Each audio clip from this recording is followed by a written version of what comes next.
post grad school. And one of my coworkers at the time had asked, just to check in on me and ask, are you contributing to the 401k? It's a dollar for dollar match up to 6%. And all I could think about was how that would reduce my take home pay and how I didn't think that was a smart thing to do because I'm 23 and what is retirement? But he literally forced me because he said, Jen, this is free money that you are not doing anything with. My husband and I are very much in sync. And I think that's probably been my saving grace with the way that I approach money now. And we're both very much, about the freedom to do what we want, when we want, how we want. But I'm very grateful for the fact that it hasn't always been that way. You're listening to the Millionaires Unveiled podcast, where you'll hear the stories and interviews of everyday millionaires. We'll unveil their decisions, their strategies, and their current portfolio allocation. Now to your hosts, Clark Sheffield and Jace Mattinson.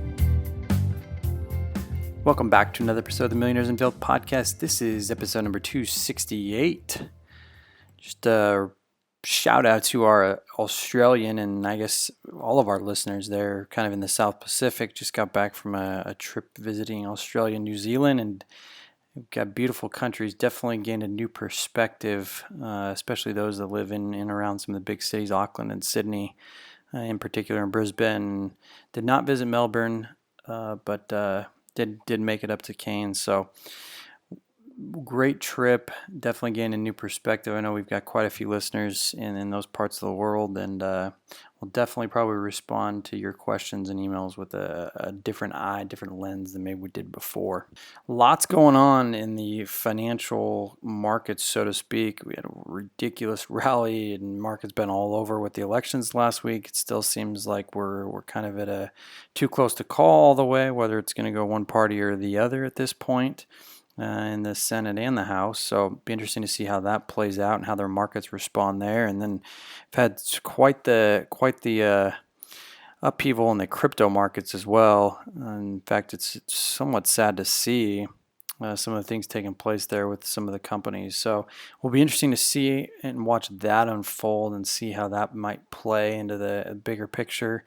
And I may have to bring on some of these guests that we've had that have had pretty significant crypto holdings and or thinking that crypto is the next hot thing, and see what their take and perspective is. I do have an email that we did get from one of them, and I'll probably read that in the coming weeks. So on today's episode, we have Jen. She's 38, married with no kids, lives in the Northeast. She works in HR and has lived all over the country and all over the world.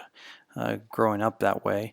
She has a net worth of $1.35 million, $800K of that's in 401ks, and $250 of that is actually in Roth. She has brokerage around $230K, $30K in HSA, and a little over $100K in cash. Last week we had Brandy, he's an electrician, and does motivational speaking after having a workplace accident. He has a net worth of around $2.6 million, $900K of that's in rental property, and the other $380K is in a primary residence. And he's got about another $1 million and some change in 401k. So great episodes last week with Brandon. This week with Jen, we get into all sorts of discussion with her journey of being pretty significantly in debt and not really having a plan, to really flipping a 180 and how she thinks about money and how she manages money with her husband now. So without any further delay, let's get into the episode with Jen. Jennifer, do you want to just give us a little about your background and what you're up to now? Yeah, so I'm Jen. I work in HR. I'm 38 years old, married, no kids, living in the Northeast for about 8 years now, but relocated from several locations, and also grew up in a couple different countries as well. So pretty diverse background in terms of how I ended up in this area. So awesome. And what is your net worth today?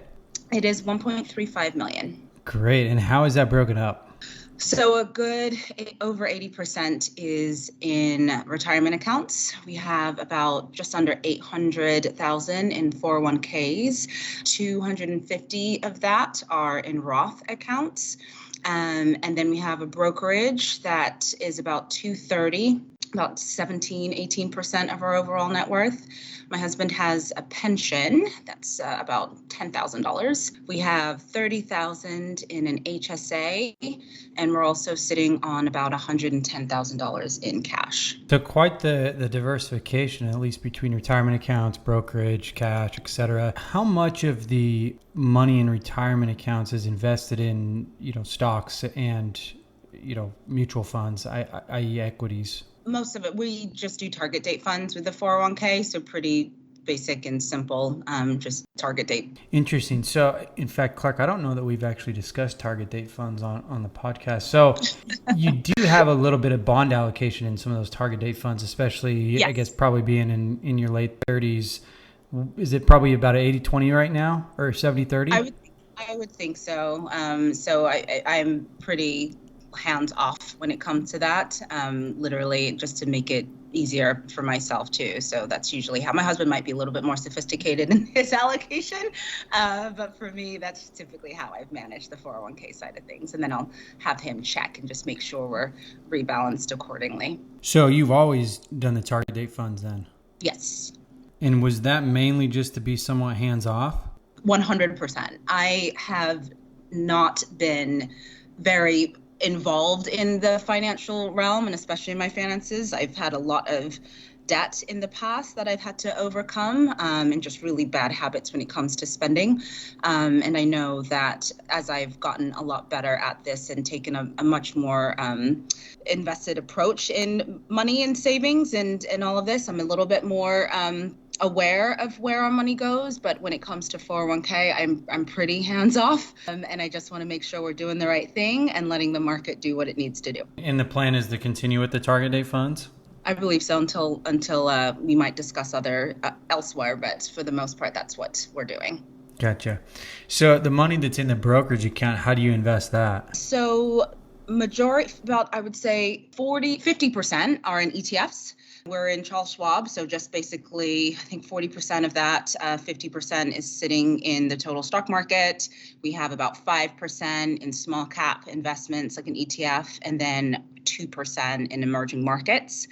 And then we have 45%, 46% that sits in mutual funds. Again, total stock market is about 45% of that 46%. And then 2% is in the Schwab International Index Fund. And then my husband does have some individual stocks. 3% is what our portfolio mix is. And he invests in, or we do, 3 individual stocks, predominantly in the cannabis industry. Is that more for fun, or is that more for taking a shot at the cannabis industry, or what's the thought process there? I think it's a mix of both, for sure. I think there's some thought that this is going to do well, but then also it's such a small part of our portfolio that there's not that much risk if, the bet that we're making doesn't pan out. Mm-hmm. And what do you use to manage your brokerage account? Which brokerage house? Charles Schwab. And do the cannabis stocks is in there as well? Correct. Okay. So, Jennifer, investing in target date funds, you've done this in a fairly short amount of time, given that you've shared with us a little bit before we started that you've come from a background of spending and getting out of debt. How did this all start, and how did you become a millionaire so quickly? Oh, man. So I would say growing up, my dad, both my parents were entrepreneurs kind of later in life. Both my parents worked, had really good jobs, and education was hammered in our family from the beginning. And, I remember my dad would say things to us like, if you want to have a house like this or have cars like this, you have to have a good major, you have to have great grades, you have to get a good job, and just really hounding on education equals success. But I never really understood what that really meant after graduating. I went to I graduated with a sociology degree, not really knowing what I wanted to do with that. I worked in retail for a year and then went to grad school for HR.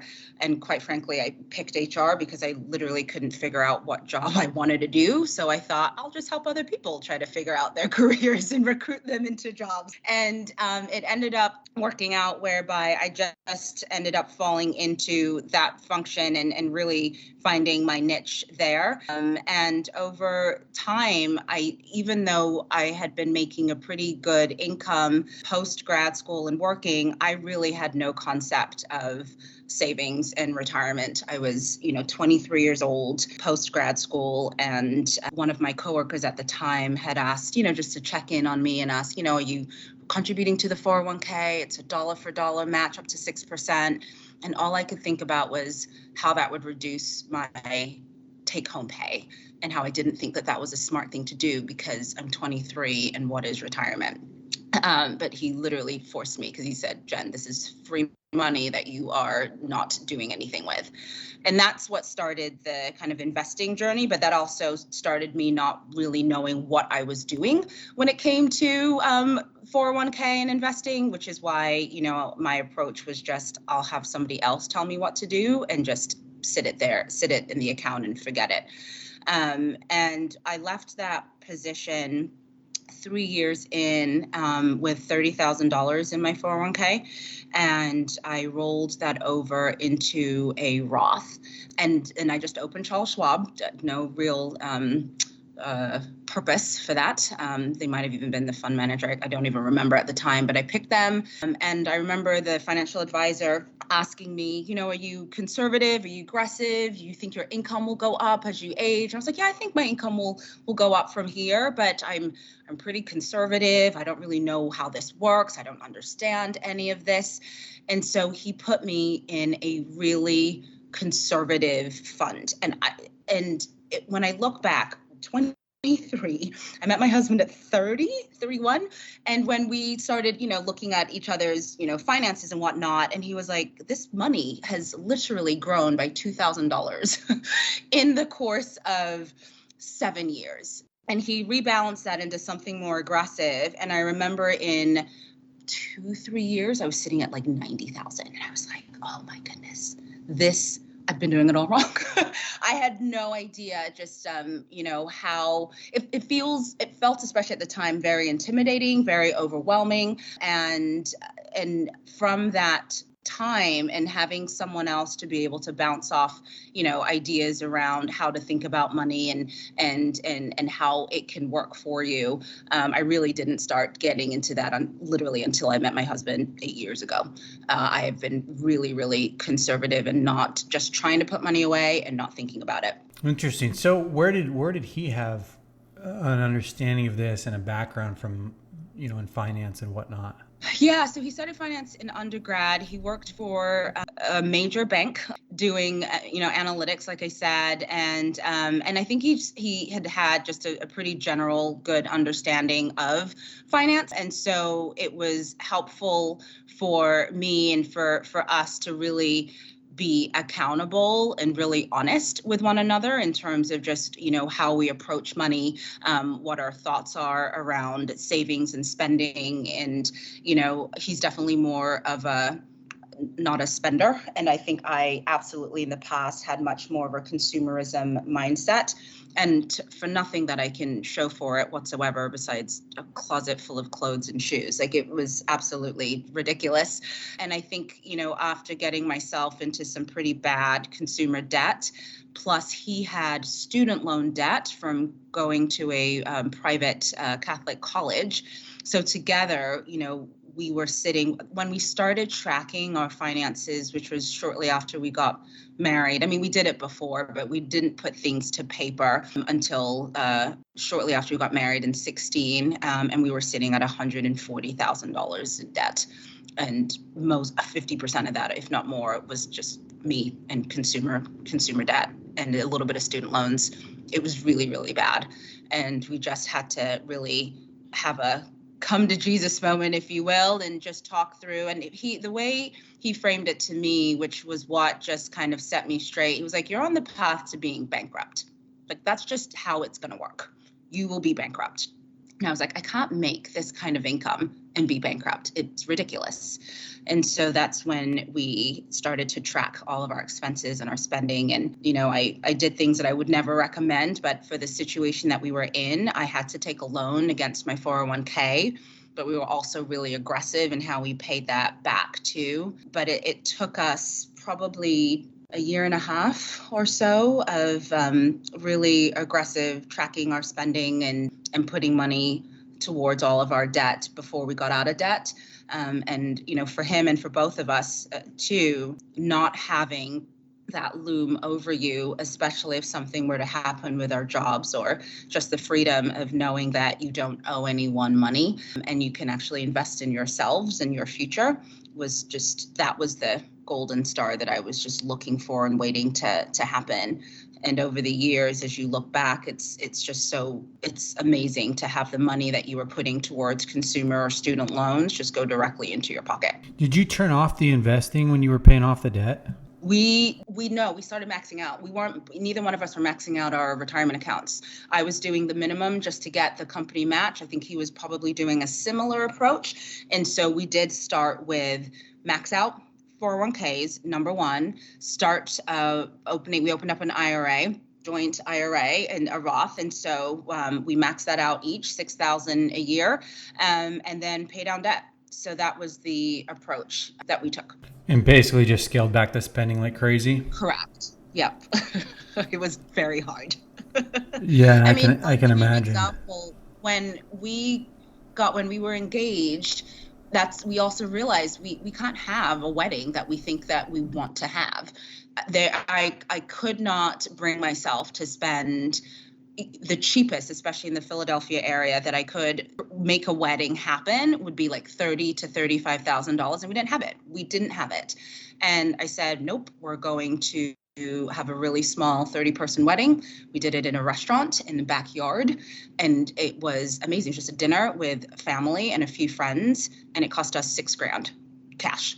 And I have no regrets. Of course, I wish other family members could have made it, but for us in the financial situation we were in, I would have hated myself if I looked back at pictures and on that moment, knowing that all of that was a facade because we paid for something that we literally didn't have the money to pay for at that time. Some else that we made. Yeah. Yeah. Interesting. So was there a particular moment or event that caused you to have this conversation, this come to Jesus moment to shift your thinking and mindset and desires? Yeah. My husband was very, very concerned, right? He had about $60,000, $65,000 still left, of student loans. He graduated in 2007, right? We met in the end of 14. So 7 years post-college, he's still sitting on a substantial amount of debt that he was paying off.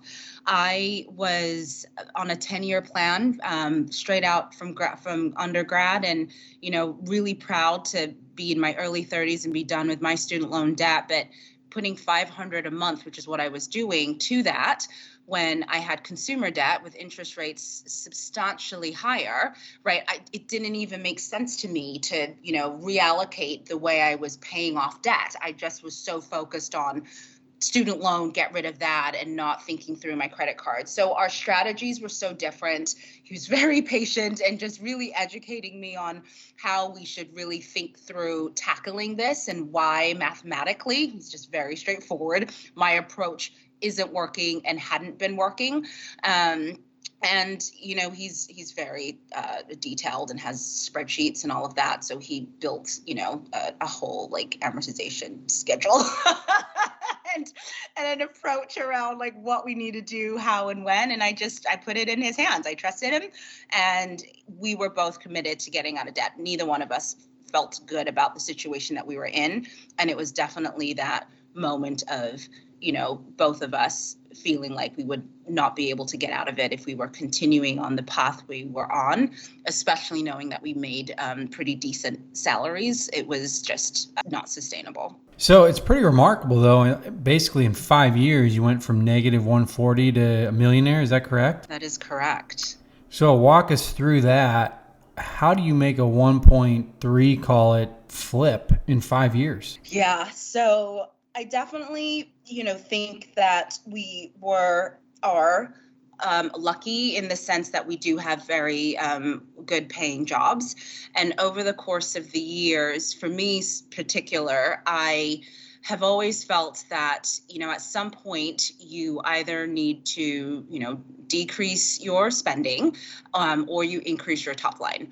And for me, I felt more control once we started to get a handle on, what we were paying and how we were tackling this, that to increase my income was something that was more in my control than trying to figure out how to cut corners with spending, because we were we had really low expenses. We've always been renting. And we've been lucky we didn't have cars because we lived in the city. So we didn't have a lot of expenses. But at the same time, being able to really tackle the debt came from higher paying jobs on both of our ends, and then some bonuses that we would get that we would put straight towards the debt. And over the years, that's really how we were able to tackle it. So dedication in terms of the spending, but I can't lie, I've taken roles that have increased my income as well significantly in the recent years. And that's helped us become more aggressive in how we start to invest. And, we didn't open up a brokerage account until probably January of 2019. We put $8,000 in that account, and we're sitting at, $230,000. So it's nice to just know that once the debt is gone and you do the right thing by maxing out your retirement accounts, your Roth accounts, if you have any left over, you invest in yourself and you put that in the market. Have you loosened up on the spending now that you've kind of made the flip and you've got the money working for you more so than what it was before? No, I am. I'm so anti-consumerism as much as I can. It's so crazy. I wouldn't say we're frugal. We like to go on vacations. We do enjoy going international for trips and staying in nice hotels. But my husband does the credit card game. We use points for all our trips. For our flights, we use miles, right? And so we're not frivolous when it comes to those types of experiences and spending. It's very thoughtful. It's very deliberate in what we do. And I will do, because I have a really bad habit and history of spending, I'll make challenges with myself and, do a no spend month, for example, just to reset my ability to not keep buying things on Amazon or whatever the case may be is. So it's a very conscious effort for me. And I really enjoy not feeling the need to acquire and accumulate material things. I just don't have a desire for that anymore at all. So it's been a nice turnaround, I think, mentally for me as well, to not feel like I'm beholden and my spending is out of control and I don't know how and why. And now I know where every dollar goes. We track all of our expenses. We don't budget, but we track on a monthly basis our spending. And it's just the awareness and knowing where your money is going is, I'll keep doing this indefinitely. Yeah. So you said it's basically was all consumer, and you said shoes, clothes, you had student loans in there as well. $70,000, and it's very typical, right, for an American spend probably. Were there any other items that you were spending a lot of money on? No, because I had, like I said, no car. My student loan debt wasn't that large, but it was majority consumerism, credit card debt. And that included anything from going out to restaurants to buying Correct. items to just, if I see it, I buy it? Yep, exactly. And going out with friends, not being able to say no, participating in a really expensive gym, traveling, just, living the life that I felt. I always lived alone too. I never had roommates to share rent with. I lived in, pretty expensive cities. And so, that always came at a cost. And there were just certain choices that I wanted to make, thinking that I could get myself out of it. But I never did. I always got myself back into debt for some reason, because I was never disciplined about budgeting or tracking expenses and knowing where my money is going. And if anyone, sometimes nobody wants to look at that because it's hard and it's scary and you just don't want to deal with it. But, especially being in a relationship, and if you and your partner are not on the same page, I don't know what I would do. It's been a blessing just to have someone be on the same page when it comes to money, how to manage it, how to spend it, how not to spend it. My husband and I are very much in sync. And I think that's probably been my saving grace with the way that I approach money now. And we're both very much, about the freedom to do what we want, when we want, how we want. But I'm very grateful for the fact that it hasn't always been that way. And I just won't put ourselves or our family in a situation where we're not conscious around how we spend and what we spend it on. Yeah. Do you think you were pretty happy though back then when you had the debt and you were, spending on Totally. consumerism? Completely. Yeah. In denial, I'm sure. Mm-hmm. Yes. Because even sometimes, you look around, well, I'll just speak for myself, right? And it's like, oh, people have this or that. And then I'm like, well, but like, what's in your bank account? How much you have in retirement? Like, how are you allocated? Like, my mind immediately shifts to how much do you have saved and what flexibility do you or do I have to be able to say, you know what, I don't want to work anymore. I'm not beholden to my job because I did the work in my 30s and in my 40s to get myself to a spot where I can take a sabbatical or just up and leave or start a business if that's something that, I'm desiring. So that type of flexibility is really what drives me more than anything. But sometimes, it is. You look and you question whether or not, are we making the right choices in terms of some of the decisions that we've made over the years. But the position that we're in now, I would have never fathomed it whatsoever. So I'm so grateful for not being able to, try to keep up with any of the Joneses, because I'm pretty proud of the way that we've been aggressive and able to put money away. And that's just kind of our thought process. Yeah, it's interesting. We talked to so many of these millionaires and we discuss happiness. And I think it's been even more of a hot topic lately as people have, we've gone through this pandemic to some degree. I mean, obviously we're still dealing with some of the repercussions of it and whatnot, but, people have really reevaluated their lives and the things that they're involved in. And to some degree, like, you tell us, hey, I was happy, or at least at the time I was in denial or whatever. But at the same time, there was a level of happiness that you had in participating in some of the consumerism, right? And that happiness now is shifted and it's completely opposite for you. But I bet you're still pretty happy now, right? It's just a different type of happiness and there's different things that make you happy now. So it's interesting to see that shift specifically with you and this, with your story, that all that's taken place within call it 5-6 years, right? Yeah. Yep. So there's definitely more contentment for sure. Yeah. Yeah. And it's interesting that can switch like that, right? Especially in such a short amount of time. I want to ask, what was it like growing up in the household you grew up versus the household that your husband grew up as it relates to money? And how did that factor into to what you two merged in your plan, going forward? Oh, I love this question. This is a really great question. So it's so fascinating. We grew up, I would say, complete opposites. So I came from what I think on the surface you would consider pretty well-to-do. My parents both went to college and grad school. They paid for me to go to school, less, the student loans that I was left with afterwards. They helped me buy my first car. I didn't work while I was in college. My parents were very, again, focused on education and, and grades and I felt like we had. Meanwhile, with my husband's family, he grew up in upstate New York. His parents didn't go to college. And so him and his brother were the first in their family to go. And, at the time, well, let me back up too. So even when I was thinking about schools, my dad was the one who laid out the college plan. These are the schools you're going to apply to. Here's how you should think about your personal statement, and just very, very hands-on in how to get into the college game and how to make sure that we were on track. And, with my husband, I think for him, it was just important to leave the town and just experience something new. And initially wasn't really thinking about, the cost of school, just going to a good school, not close to the hometown. But neither one of our families, I believe, really talked about money at all. I do think if I'm, being really transparent, his parents, did the best they could, but it was very much like I would say, trying to keep up. And, they were involved in a lot of sports, and they tried their best to give really meaningful experience to their kids, but no one really talked about money. My husband has also shared, instances where his father may have lost his job and what that was like kind of on the household.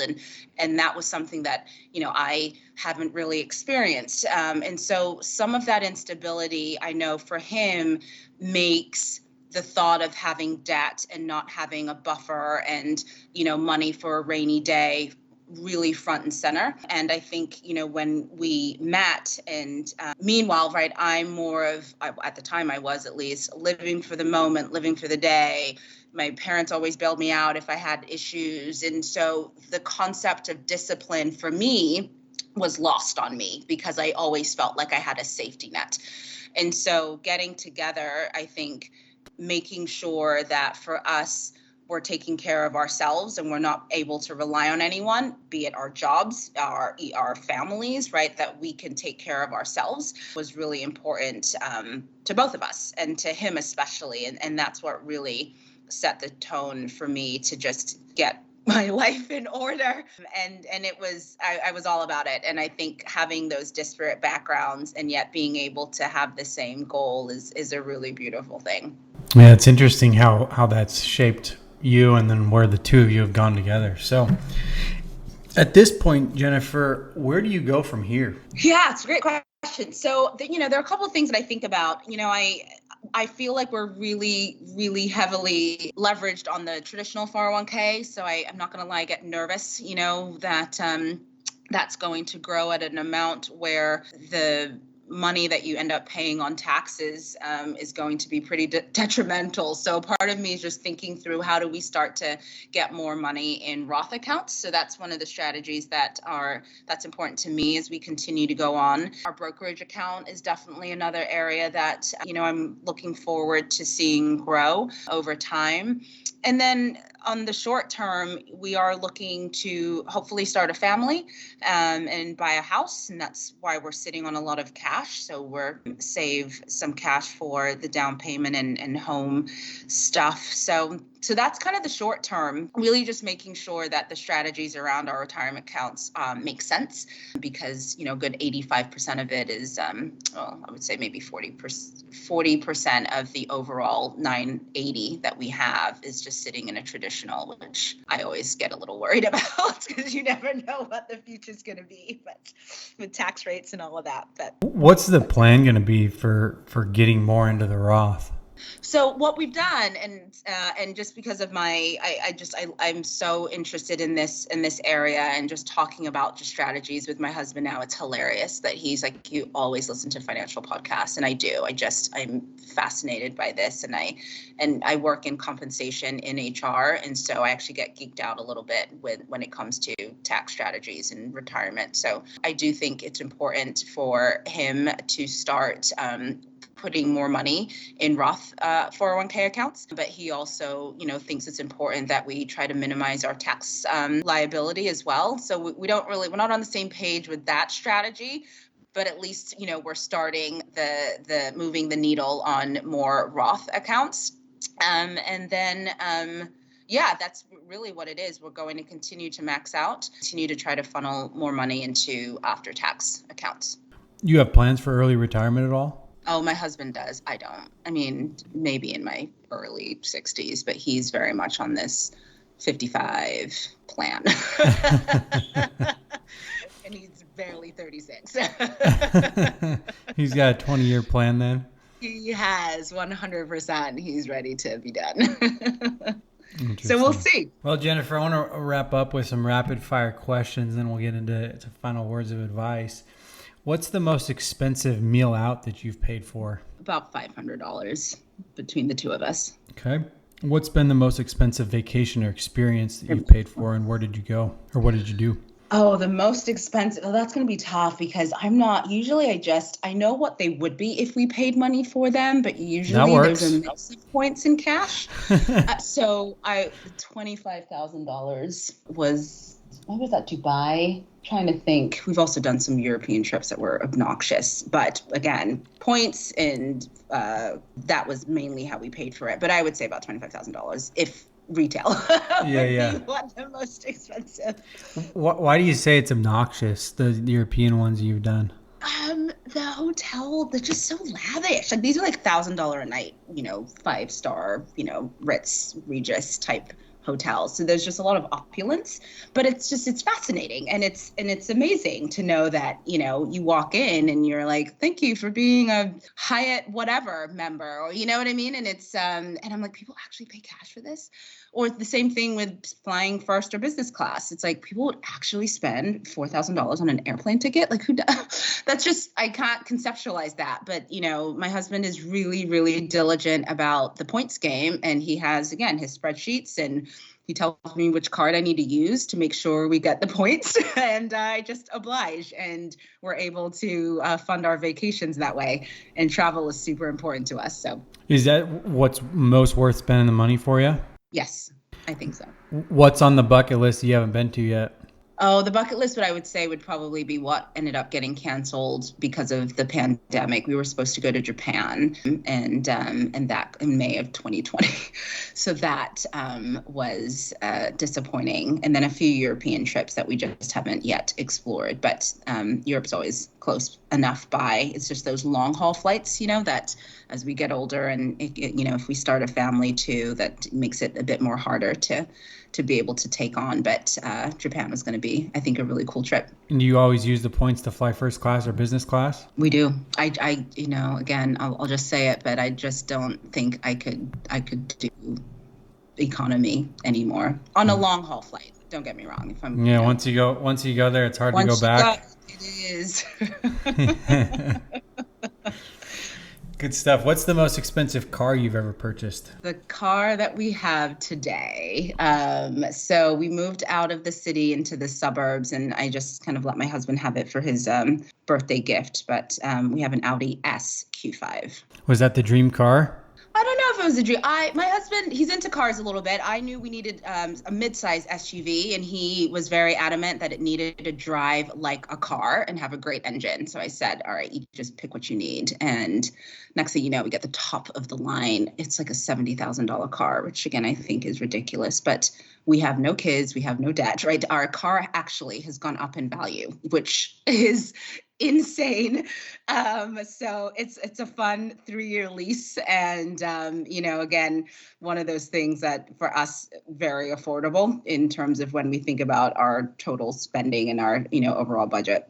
Have you always leased cars? My husband has, yes. I owned a Honda Civic in college, and that's the last time I had a car. Okay. Until a year ago. What's been the range of household income? Oh, so when we both started dating and we were engaged, I think we were combined sitting at about maybe 220 or so. And now bonuses, we're about 550. Awesome. Great incomes. Okay, Jennifer, just to wrap up, what would be your last word of advice to give to somebody who's just starting out and is trying to get on their journey to financial freedom? Oh, I would say just take it one day at a time and just continue to make baby steps into getting out of debt. I mean, that is to me the most important thing that anyone can do. Depending on how someone is saving into retirement, that's just one of those key things too, that the growth is just exponential the earlier you start. I didn't start until I was in my 30s. So I really lost out on a lot of compounding interest, could have, would have, should have. But starting where we were and where we are now, and knowing that you're in this for the long haul, I just tell anyone not to be discouraged and to just continue to tackle the debt and invest in yourself as much as you can. So one day at a time. One more quick question. What has been your household spending maybe, 10 years ago, and then what is it at today?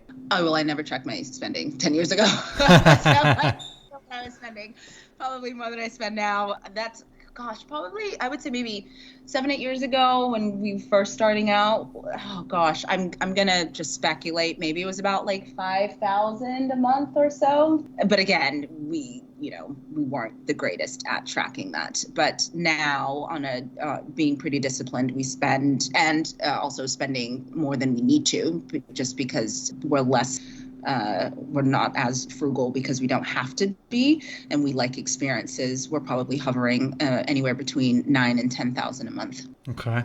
How come you've chosen to rent versus buy? Yeah, we've both not been in cities that we feel are long-term for us. So my husband relocated to the Philadelphia area for me. I was also thinking about relocating to where he was located at the time. Philly had never really, it was not intended to be long-term, and it still isn't.